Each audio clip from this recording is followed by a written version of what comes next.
നമസ്കാരം. ഇലക്ട്രിക് കാറുകളിലൂടെ വിസ്മയം തീർക്കുകയാണ് മഹീന്ദ്ര ഇപ്പോൾ. അടുത്തിടെ പുറത്തിറക്കിയ BE6 XEV9e EVകൾ ആഗോളതലത്തിൽ തന്നെ ചർച്ചയായപ്പോൾ വൈദ്യുത വാഹന രംഗത്തും ബ്രേക്ക് ത്രൂ ലഭിച്ചിരിക്കുകയാണ് കമ്പനിക്ക്. മുൻപ് പലതവണ പുറത്തിറക്കിയ XUV400 ശ്രദ്ധിക്കപ്പെടാതെ പോയപ്പോൾ സന്തോഷിച്ചവരുടെ കൂട്ടത്തിൽ രാജ്യത്തെ ഏറ്റവും വലിയ ഇലക്ട്രിക് വാഹന നിർമ്മാതാക്കളായ ടാറ്റ മോട്ടോഴ്സും ഉണ്ടായിരുന്നു. എന്നാൽ ഇന്ത്യൻ ടെസ്ലകൾ എന്ന് വിളിക്കുന്ന രണ്ട് ഐറ്റം മോഡലുകൾ എത്തിയതോടെ എതിരാളികളുടെ എല്ലാം നെഞ്ചിൽ തീയ എന്ന് വേണമെങ്കിൽ പറയാം. എരുതിയിൽ എണ്ണയൊഴിച്ചുകൊണ്ട് കമ്പനി അടുത്തതായി കൊണ്ടുവരാൻ പോകുന്നത് ജനപ്രിയനായ XUV700 SUVയുടെ ഇലക്ട്രിക് പതിപ്പിനെയായിരിക്കും.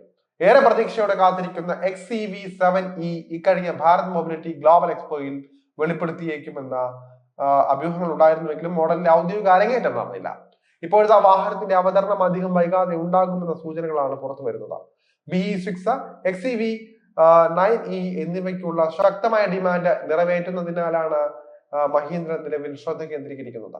എങ്കിലും 2025 മധ്യത്തോടെയോ ഈ വർഷം അവസാനത്തോടെയോ വൈദ്യുതീകരിച്ച XUV700 SUV വിപണിയിലെത്തും എന്നാണ് പ്രതീക്ഷിക്കുന്നത്.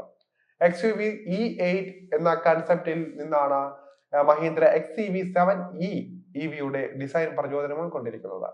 XEV9e EVയുടെ ഫ്യൂച്ചറിസ്റ്റിക് രൂപത്തിന് വിപരീതമായി XEV7e കൂടുതൽ പരമ്പരാഗത ഡിസൈനിലായിരിക്കും ഒരുങ്ങുകയെന്നാണ് സൂചന ലഭിക്കുന്നത്. റീഡിസൈൻ ചെയ്ത ഫ്രണ്ട് റിയർ ബമ്പറുകൾ, അതുപോലെ തന്നെ അടുക്കി വെച്ചിരിക്കുന്ന പോലത്തുള്ള ത്രികോണാകൃതിയിലുള്ള LED ഹെഡ്ലാമ്പുകൾ, മുന്നിലും പിന്നിലും LED ലൈറ്റ് ബാറുകൾ, എയറോ ഇൻസേർട്ടുകളുള്ള പുതിയ അലോയ് വീലുകൾ, ഒരു ബ്ലാങ്ക് ഓഫ് ഗ്രിൽ പോലുള്ളവയായിരിക്കും UV700 SUVയുടെ ഇലക്ട്രിക് പതിപ്പിന്റെ എക്സ്റ്റീരിയറിന് അഴകെ കയറുന്നത്.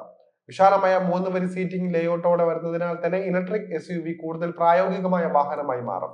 ചെറിയ വിലയിൽ വലിയൊരു 7 സീറ്റർ ഇലക്ട്രിക് കാർ തേടി നടക്കുന്നവർക്ക് മഹീന്ദ്ര XEV7e പറ്റിയ വണ്ടി തന്നെയായിരിക്കുമെന്ന് നിസ്സംശയം പറയാം.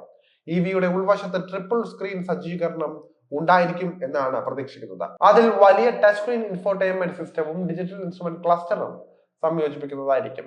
Level 2 ADAS, automatic climate control, അതുപോലെ തന്നെ panoramic sunroof, powered tailgate, ventilated സീറ്റുകൾ തുടങ്ങിയ നിരവധി പ്രീമിയം സൗകര്യങ്ങളാണ് ഇതിന്റെ ഇന്റീരിയറിൽ നൽകുന്നത്. മെച്ചപ്പെട്ട കാര്യക്ഷമതയ്ക്കും വിശ്വാസ്യതയ്ക്കുമായി BYDയുടെ LFP സെല്ലുകൾ പ്രയോജനപ്പെടുത്തി 59 kW ബാറ്ററി പാക്ക് XEV7e SUVയിൽ സജ്ജീകരിക്കുമെന്നാണ് പ്രതീക്ഷിക്കുന്നത്. ഇതോടൊപ്പം തന്നെ വലിയ 79 kW ബാറ്ററി പാക്ക് ഓപ്ഷനും ഇതിൽ ഉൾപ്പെടുത്താൻ സാധ്യതയുണ്ട്.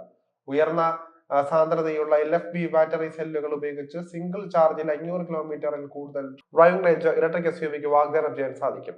ഇലക്ട്രിക് വാഹന വിപണിയിലേക്ക് ടാറ്റയ്ക്ക് മുൻപേ ഇറങ്ങി തിരിച്ചവരാണ് മഹീന്ദ്ര എന്ന് ഓർക്കണം. ക്ലിക്കാകാൻ കുറച്ച് സമയമെടുത്തെങ്കിലും വൻ തിരിച്ചുവരവ് നടത്താൻ തന്നെയാണ് അവരുടെ പദ്ധതികൾ. എന്തായാലും ഇനി ബ്രാൻഡിനെ പിടിച്ചാൽ കിട്ടില്ല എന്ന് ഉറപ്പിച്ചു പറയാം.